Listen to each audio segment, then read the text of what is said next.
I'm still thinking about knowledge. What I've been thinking about as I've been walking along the salt line here, the old disused railway line, is something to do with, I guess, the kind of politics of knowledge, or the social, not social construction of knowledge, but the kind of social valuing of different kinds of, not different kinds of knowledge, different topics of knowledge, let's put it that way. And what I've been thinking about is C.P. Snowe's famous essay from the 1950s called The Two Cultures. It started out as a lecture, I think, and then became an essay, and then subsequently a full book, I believe, published sometime in the late 50s.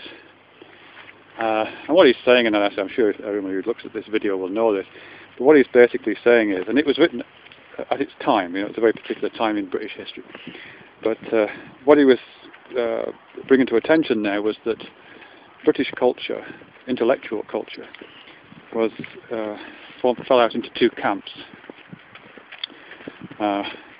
What might broadly be distinguished as a kind of humanities camp, and then the science and technology camp.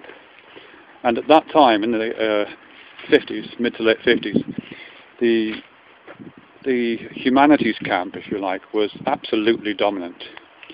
If you were any kind of a public intellectual, or if you're any kind of position of power in government, or the Foreign Office, or if you're an ambassador, or if you're head of any kind of governmental organisation,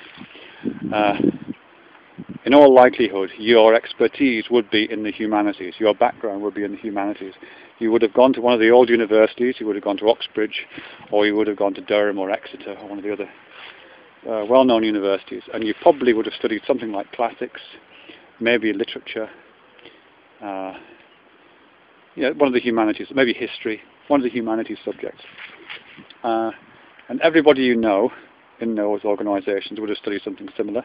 Probably would have been classmates of yours, actually, and your dad would have known their dad, and probably would have gone to the same club. And it's a very much a class-bound set of ideas, as well as being oriented around a particular set of ideas and thoughts, really, to do with humanities and the value of the humanities. Contrasting that was what C.P. Snowe pointed out as science and technology. And he said that science and technology was undervalued as an intellectual enterprise. So it wasn't really valued at all. People who were in power, people I've just been talking about who'd studied classics, didn't really regard science and technology activity as intellectual activity at all.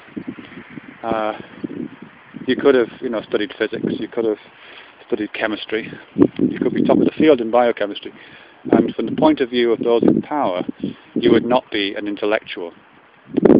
Science and technology was regarded as kind of grubby laboratory activity, where you get your hands dirty working with the real stuff of the world, not with the ideas and concepts which are the real stuff of thought, so it was considered.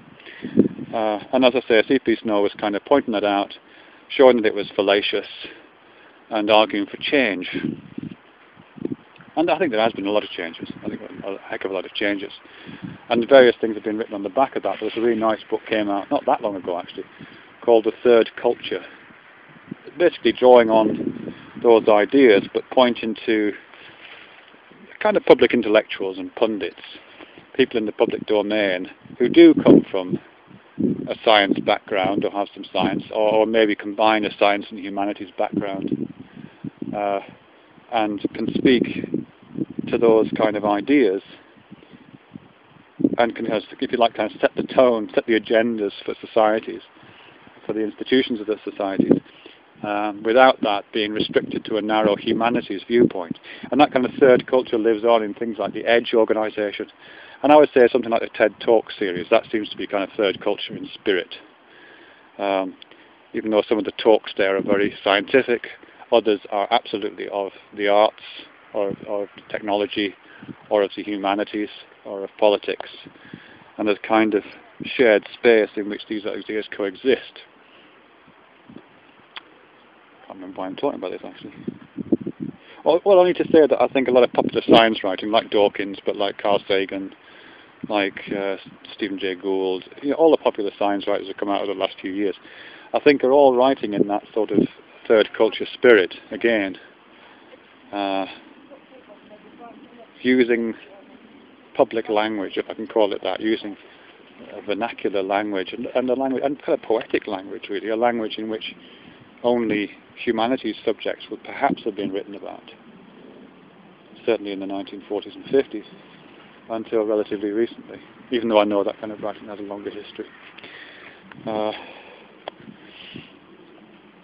Yeah, I think that's where I'm going with that. I think the danger is, and it's not really a danger at all actually, I think there is a kind of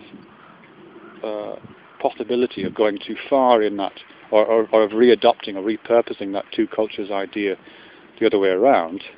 I think if you simply reverse the picture and say that, you know, the only valuable form of public intellectual activity is scientific intellectual activity, then I think you've again done a disservice to the complexity of culture and the complexity of human life. It is made more difficult for the reasons I've spoken about in a different video, to do with the particular value that's assigned to empirical knowledge, and we haven't really got good value systems in place to measure knowledge that used to reside in the humanities. You know, since it was taken away as a passport to power, if you like, having a humanities education, since that value was taken away from it, I'm not convinced it's been assigned a more useful one. But I think there is a possibility that what's sometimes thought of as dogmatism in science is simply the kind of reversal of that, the falling down into the two cultures model and the assigning of a cultural superiority to one of those. So intellectual activity corresponds only to scientific activity, whereas in the 50s it corresponded only to humanities activity.